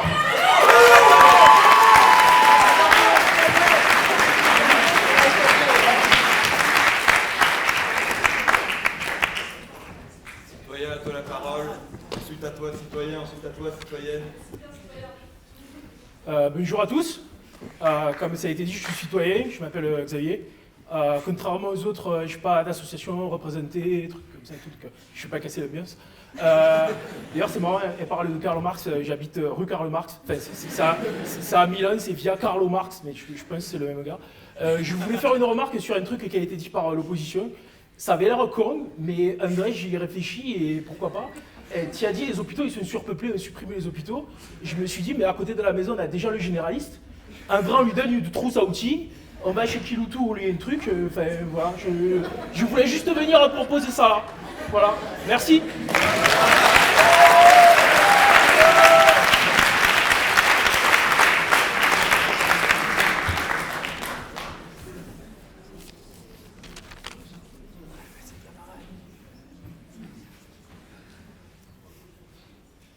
Voici qu'aujourd'hui, notre gouvernement souhaite supprimer les prisons. La prison est un élément essentiel dans notre système judiciaire. Imaginez une société fondée sur des valeurs républicaines et démocratiques, mais avant tout sur la justice. Mais aujourd'hui, notre gouvernement méphistophélique de nodocéphale et de coprolite souhaite supprimer les prisons, pensant que cela mènera à une société plus équitable et plus juste. Mais ce n'est qu'une utopie dangereuse. Alors, pourquoi vouloir détruire une génération, des générations entières qui ont érigé des instituts carcérales pour punir les criminels, ceux qui doivent expier leurs péchés? Car je le dis haut et fort, la sécurité publique est la priorité absolue. Face à ce déni de justice de notre gouvernement ici présent, exigeons des actions concrètes et pas des discours où ils ont invoqué leur éloquence vide puisqu'apparemment ils ne savaient pas quoi dire. Et dans le couloir de silence et dans le couloir du pouvoir, le silence défile. Le gouvernement se dérobe et la tension s'envenime. Aujourd'hui, on nous dépeint des réalités plastiques. Oui, celles des dirigeants, au discours démagogique. Détruire les prisons, est-ce vraiment sage? Pourquoi libérer les loups de leur cage? La sécurité avant tout, oui, c'est le bien commun de notre France. Supprimer les barreaux pour les criminels, c'est un choix dangereux. Oui, un choix irréel. Notre société se doit d'être protégée. Sinon, c'est le chaos que l'on va récolter. La prison, certes, a besoin de réformes, mais la détruire serait briser la norme.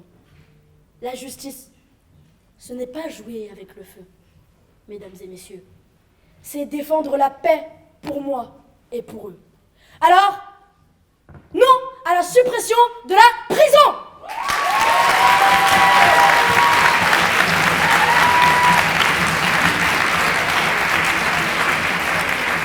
Alors je le rappelle, hein, la finale de la Coupe de France, la Coupe des lycées est le 10 juin. Et c'est aussi la finale du prix Cicéron dont vous avez là un des finalistes qui manifestement a une impatience.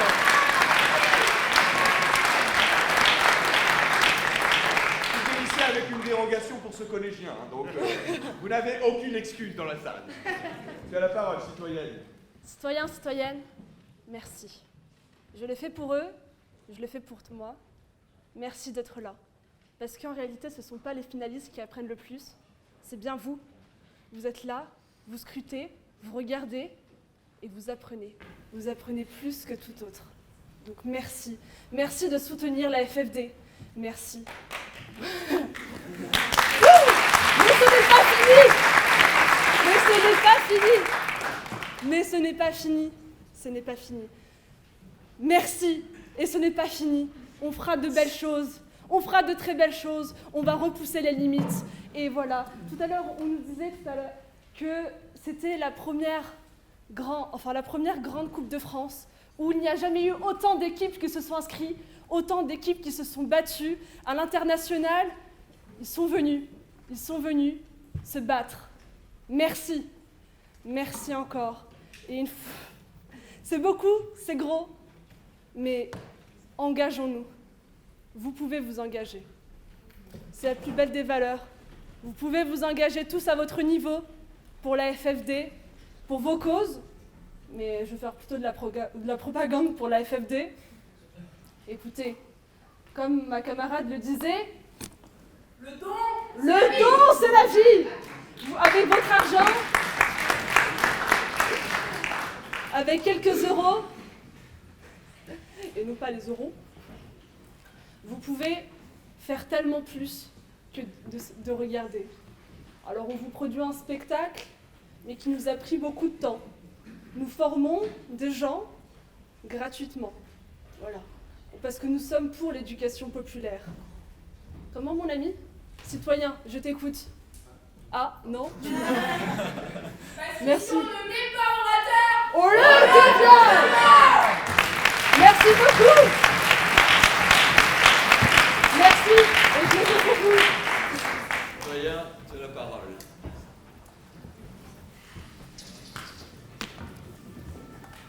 Très chère assemblée, bonjour à toutes, bonjour à tous. J'aimerais déjà vous dire que ça me fait bizarre d'être ici. J'étais à cette place l'an dernier en finale de Coupe des lycées. J'y étais dans la même situation l'année encore avant. Et c'est toujours la même adrénaline que l'on ressent quand on passe devant un public aussi attentif. J'aimerais vous parler de quelque chose qui vous a transcendé pendant toute cette soirée sans même que vous vous en rendiez compte. C'est l'intérêt du débat. Parce que si les débatteurs aujourd'hui, et on peut les remercier, ont été grandioses, ils ont mis en lumière l'intérêt du débat. Et dans une société politique française où on est de plus en plus dans une position de « je ne t'écoute pas, j'ai raison », il est temps de remettre en avant l'intérêt du débat. Je t'écoute, je comprends ce que tu penses, et à partir de ton idée, je comprends ce qu'il y a de bon, ce qu'il y a de mauvais, et pourquoi j'ai raison. Parce que c'est ce qu'on oublie de plus en plus. On en vient même à oublier pourquoi nous avons raison, pourquoi nous pensons comme nous pensons. L'intérêt du débat, c'est comprendre l'autre. Et même si on a tendance à penser que l'enfer, c'est les autres, c'est bien grâce aux autres que l'on peut s'en défaire. C'est pourquoi il faut écouter quand on débat. C'est d'ailleurs une des qualités que j'ai trouvées aujourd'hui aux débatteurs qui se sont répondus plutôt que de débattre dans un dialogue de sourds. Et sans transition aucune, je parlerai donc du drapeau européen qui se trouve derrière moi. Nous sommes à 2 bonnes semaines d'une élection très importante pour notre pays, l'élection des députés européens qui représenteront la France au sein de l'Assemblée de l'Union européenne. Et je vous le demande, peu importe vos convictions, de réfléchir à cette élection, de comprendre les idées de ceux qui se présentent et de voter en connaissance de cause, parce que nous en avons besoin. Votons tant que nous en avons le pouvoir, parce qu'il sera trop tard après l'élection pour se plaindre. Il a raison.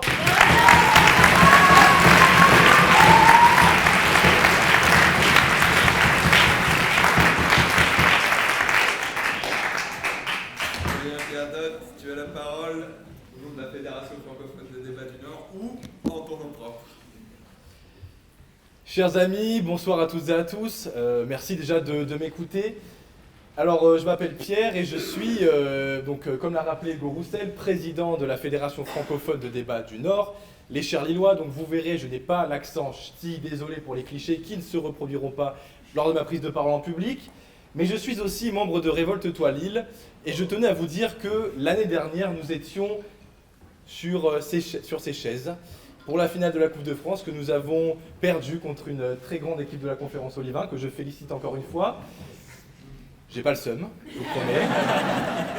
Non, et plus sérieusement pour vous dire que c'est une expérience qui est extrêmement incroyable quand on la vit, mais tout aussi stressante. Alors je vous propose d'abord de réapplaudir une dernière fois, une nouvelle fois.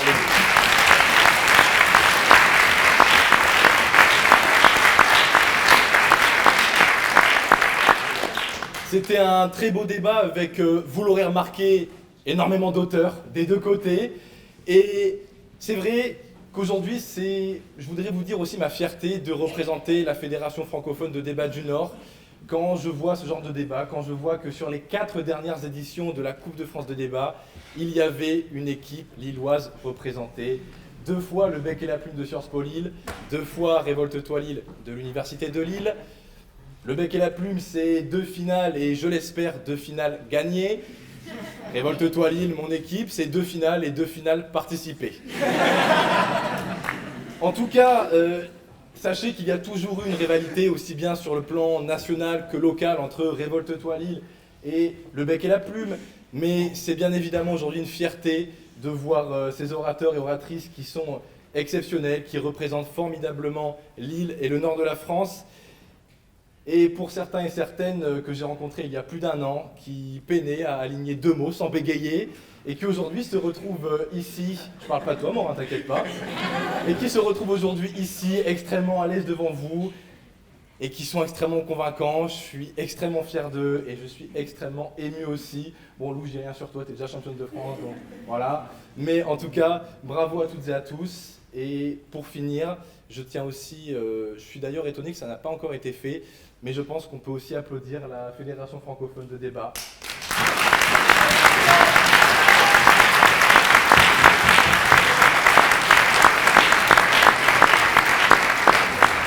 Une fédération qui se donne chaque année pour organiser cette magnifique compétition qui nous réunit tous, des écoles de commerce, ça a été dit, des écoles d'ingénieurs, des écoles de sciences politiques, de droit, et c'est vraiment un magnifique exploit. Et si vous voulez voir d'autres débats, vous avez un train qui est, donc vous êtes à 1 heure de Lille en train, et si vous voulez, entre janvier et mars chaque année, il y a la Coupe Lilloise de débat. N'hésitez pas à venir, c'est aussi gratuit, et on vous accueillera avec des frites et de la très bonne bière. Merci à vous.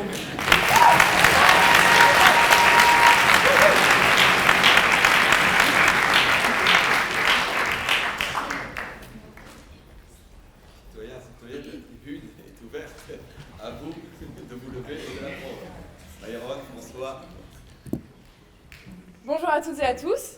C'est un peu bizarre d'être là, donc je suis Marthe et je fais aussi partie de l'équipe de Révolte-toi Lille qui a perdu contre la conférence Olivain l'année dernière.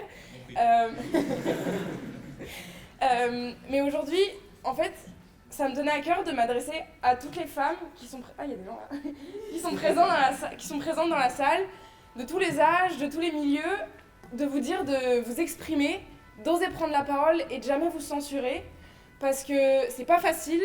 Parce que l'éloquence, c'est aussi un milieu où il y a beaucoup d'hommes qui parlent fort et qui prennent beaucoup de place. Et je sais de quoi je parle. Mais c'est aussi toutes ces associations, tout ce réseau d'assauts et la FFD et la FFDN, dont je fais partie, qui permettent de comprendre les codes, de s'en saisir et de les utiliser.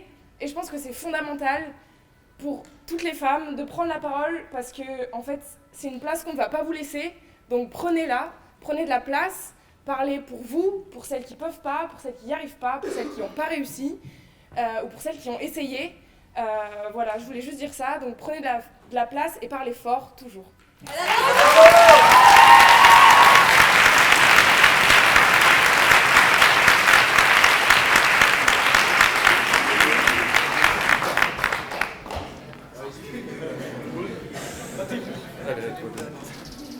La politesse. Merci. Citoyens, citoyennes, sans vouloir voler la vedette de nos éminents participants, il faut peut-être cependant voler au secours de ce cher gouvernement qui a été un petit peu meurtri par les nouveaux intervenants qui ne font pas partie de la compétition. Il faut donc peut-être venir renforcer leur position. Il a raison.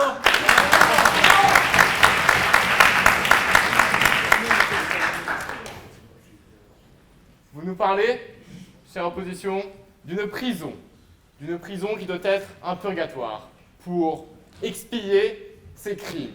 Mais dites-moi, qu'est-ce que cela vous rappelle? L'enfer, l'enfer biblique. Et c'est bien cela que sont les prisons. Ce sont un enfer pour ceux qui y vivent et qui y souffrent et qui ne pourront jamais véritablement en sortir. Deuxièmement, vous nous avez sorti des aberrations morales. Que la prison est un moindre mal, que la fin justifie les moyens. Dans un état de droit, n'avez-vous pas honte de remettre en cause toute cette morale qui s'est érigée pendant plus de, j'en perds ma chronologie, 80 ans peut-être, depuis la Ve République, voire même 200 ans, depuis les débuts de la Révolution française. Je ne vais pas vous sortir la carte d'Hannah Arendt, ce serait trop simple et je la paraphraserais mal. Mais cependant, il me semble bien que ce moindre mal, sans faire de raccourci, comme l'a bien montré Hannah Arendt, ce moindre mal mène à la dictature. Enfin, notre cher Robert Badinter, sans bien sûr avoir la prétention de me comparer à lui, bien entendu, avait une argumentation claire sur la peine de mort. Cette argumentation peut être reprise pour la peine de prison. La justice française ne sera plus une justice qui tue, disait-il.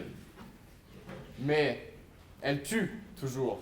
Elle ne tue pas la vie au sens de donner la mort, mais elle tue la vie au sens de briser des vies, d'empêcher la reconstruction de la vie. Car quand vous portez la balafre de la prison sur votre visage, sur votre casier judiciaire, vous êtes marqué à vie, comme la tape du bagne à l'époque de Louis XIV.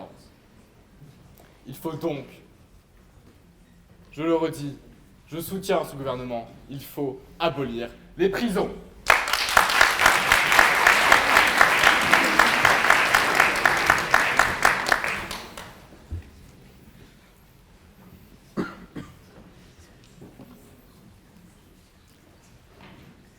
Citoyennes, citoyens, ce n'est pas un ex-finaliste qui s'adresse à vous, ni une femme, malheureusement. Néanmoins, c'est un orateur qui est parti d'on ne peut plus loin en la matière qui s'adresse à vous. Je m'appelle François et je suis d'Oratores HEIP, le club qui notamment hébergeait les phases qualificatoires de la Coupe. Et je suis admiratif de chacun d'entre vous. Des débatteurs, certes, tous plus brillants les uns que les autres, mais encore plus de chaque personne ici présente, pour une raison très simple. Comment pouvez-vous avoir écouté chacun d'entre eux, dans le plus grand des calmes, et rester en place? Je fais moi-même des efforts herculéens pour contenir ma bougeotte et mon engouement. Et je tiens à enjoindre chacun d'entre vous, non pas seulement à venir en tant que spectateur aux prochaines coupes, en janvier, en mars, dans 4 ans, dans 10 ans, dans 20 ans, mais à vous engager dès maintenant. Nombre d'entre vous resteront à Paris, feront face aux JO, devront travailler, mais nous pouvons trouver des réconforts, notamment par le loisir, après les heures du travail, entre autres. Beaucoup d'entre vous, comme moi peut-être, sortiront de vos études, de votre Master 2, de votre BTS, de votre licence, et souhaiteront quand même continuer l'exercice dans le cadre d'équipes indépendantes. Qu'attendons-nous donc pour en former, dès cet été, parmi ceux qui seront encore présents, puis en septembre, à la rentrée scolaire, académique, professionnelle? Il est l'heure de se bouger le cul immédiatement, si vous me permettez l'expression. Encore une fois, mesdames et messieurs, ce n'est pas un orateur de longue date qui s'adresse à vous. 5 ans se sont vite écoulés, mais le Covid a interrompu cette formation. De nombreuses difficultés, tout simplement, ou encore un manque d'adhésion de temps en temps à l'association par période. Ce n'est pas non plus un formateur de longue date qui s'adresse à vous, mais c'est quelqu'un qui, encore en sortant du bac, tremblait au moindre oral comme s'il avait Parkinson. Quelqu'un qui refusait de croire en le moindre potentiel de sa voix. Alors si même quelqu'un comme lui peut se tenir devant vous et vous enjoindre à participer, à concourir, à se combattre dans la plus grande joie et la bonne humeur, dès maintenant, dès ce mois de juin, sans attendre de regarder son prochain, même s'il faut également observer pour apprendre, alors pourquoi pas vous ?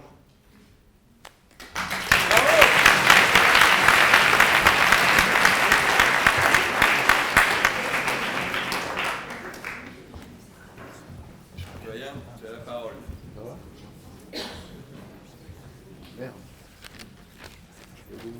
Bonsoir à tous. Effectivement, ce soir, j'aurais dû être là, mais j'ai perdu face à eux, du coup. Donc, je suis guidé par un somme immense ce soir, je tiens à le préciser. Donc, permettez-moi de vous retaper encore dessus aujourd'hui.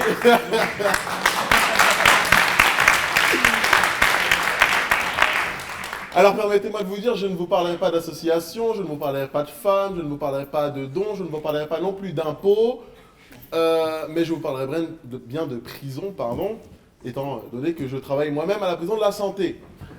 Et oui, aujourd'hui ce gouvernement défend avec verve un projet de loi qui n'a pas été réfléchi. Un projet de loi qui pousse aujourd'hui les Français à devoir accepter de vivre, et ce continuellement et constamment, vous et moi, peut-être ce soir même, aurions pu nous retrouver face à des prisonniers, des tueurs, et cela même avec un projet de loi qui n'a même pas été pensé convenablement. Monsieur le Premier ministre, vous avez débattu, vous avez expliqué, et vous êtes resté sur vos convictions qui n'étaient d'autres que permettre à ces personnes de pouvoir avoir une nouvelle vie normale, alors que celles-ci même ont fauté, ont tué, ont violé ou ont volé. Monsieur le deuxième ministre, lui, s'est acharné à vouloir montrer, malgré que cette opposition lui ait tapé sur les doigts en lui faisant comprendre que l'intégralité de ses propos n'était pas fondée, a quand même voulu défendre son projet de loi qui était bien évidemment, comme je l'ai éminemment dit, non pensé. Bien évidemment, encore une fois, la troisième ministre, toi je t'aime bien, ça va, je fais par favoritisme aussi, hein. Elle n'a cessé de nous montrer effectivement, d'une certaine manière, que ce projet de loi pouvait être envisageable, mais malgré tout n'était quand même pas pensé. Et ce gouvernement-là, et cette opposition-là, pardon, nous a parfaitement montré que celui-ci n'était pas possible, pas pensé, et en plus de ça, bien évidemment, c'est une opposition qui ne cherche d'autre qu'à prendre la place de ce gouvernement qui pratique un sport de haut niveau et qui est pratiqué encore aujourd'hui par nos politiques, celui de la chaise vide. Alors permettez-moi donc de finir sur cela. Nous ne savons pas qui va gagner, mais en tout cas nous savons qui a pensé, et aussi, par la même occasion, qui a réussi à nous faire comprendre que nous ne pouvions pas vivre avec des personnes qui n'ont pas payé pour leurs péchés.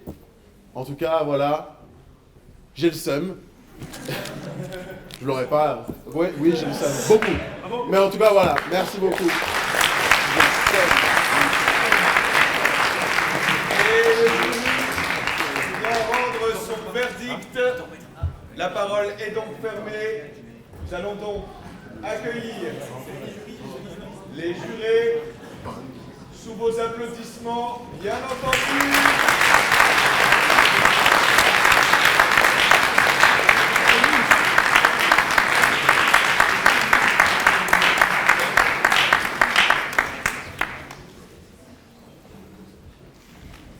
Et si les jurés pouvaient récupérer leur place, toi et Anthony.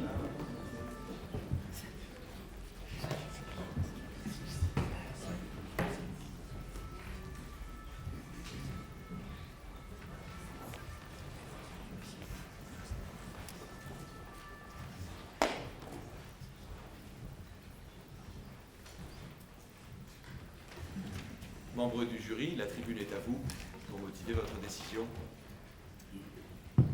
Cher... Face au public, s'il vous plaît, sous les applaudissements de la salle.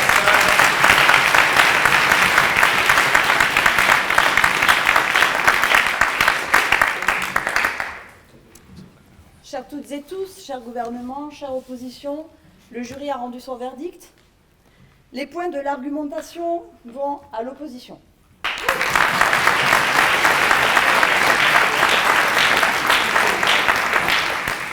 Les points de la réfutation vont au gouvernement.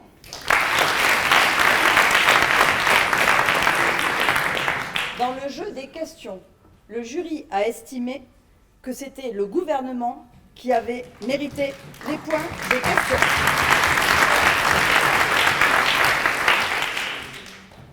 En ce qui concerne les réponses percutantes et claires, le jury a donné ses points à l'opposition.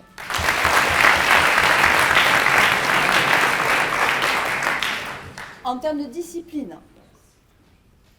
le gouvernement ayant été sanctionné par 2 fois ou ayant dépassé, c'est l'opposition qui gagne les points.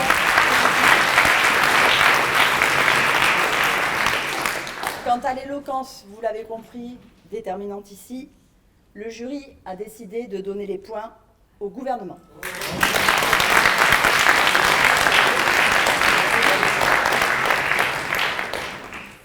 Le gouvernement gagne donc le...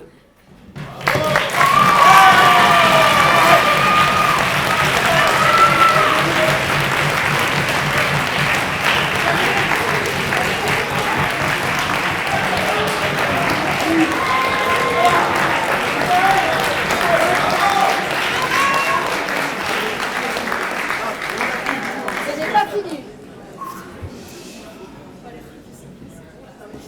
Le jury avait aussi la tâche de désigner un meilleur orateur ou une meilleure oratrice. À l'unanimité, il a désigné la secrétaire générale de l'opposition meilleure oratrice.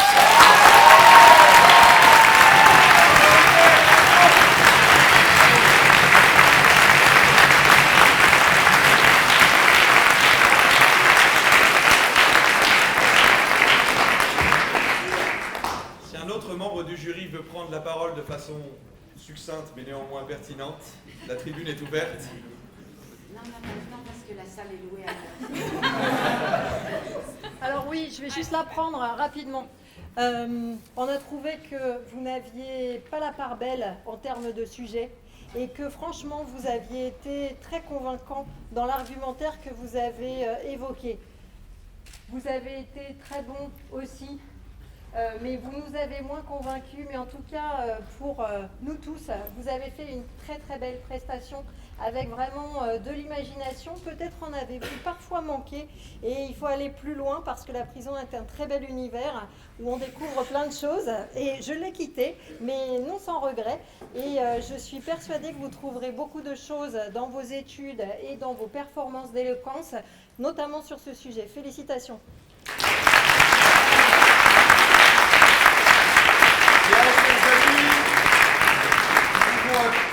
Applaudir tout de même le bec et la plume pour leur prestation.